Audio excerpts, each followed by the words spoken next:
All right, my father was George Sloman, and he was one of the original cooperators, one of the original directors, and was in on the very early stages of the co-op and its beginnings. I was a small lad, so I would follow him around a lot of times, and many times going to the office over in Di Vernon, which was about a block east of the square. We became acquainted with the manager, Mr. Charles Masters. The business manager was Manfred White. The lineman chief lineman was Bud Wilson, a big burly fellow. Then they had two other linemen. I remember one of them was a little skinny fellow. They called him Skinny Dawson. And the two were inseparable as teamwork out on the lines. Bud was very dedicated.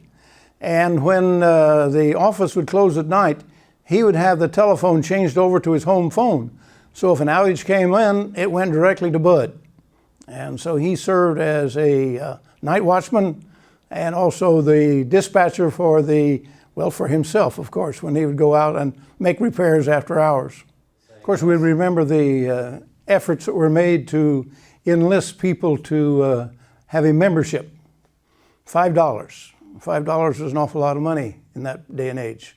And of course, what was the assurance that you're going to get something for that?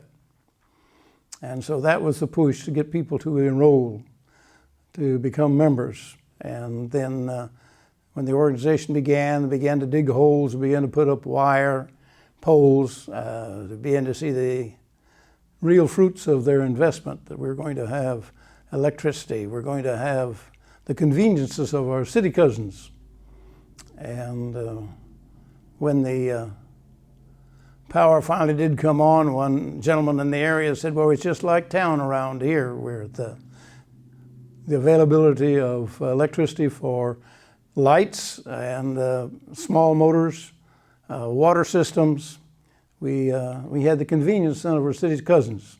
One of the main things that was of great use for the farmers was the advent of electric arc welders, where we could work with steel as easily as we could work with wood. And so those were one of the first things that became a useful accessory for the farmer in his quest to make things a little bit easier for the farming life. But with the advent of the co-op, as it moved into the territory of the countryside, it brought the availability of all that was valuable to a person who lived in the city or town out to the country. And so you're able then to have all the privileges and all the amenities of city life. And as the advent of security lights came about, we began to see then they were first the mercury lights, these blue lights. The whole countryside was lighted up with these blue lights. And it was a signifying that everyone had one. And so you could go from one farmstead to another almost by the light of these lamps.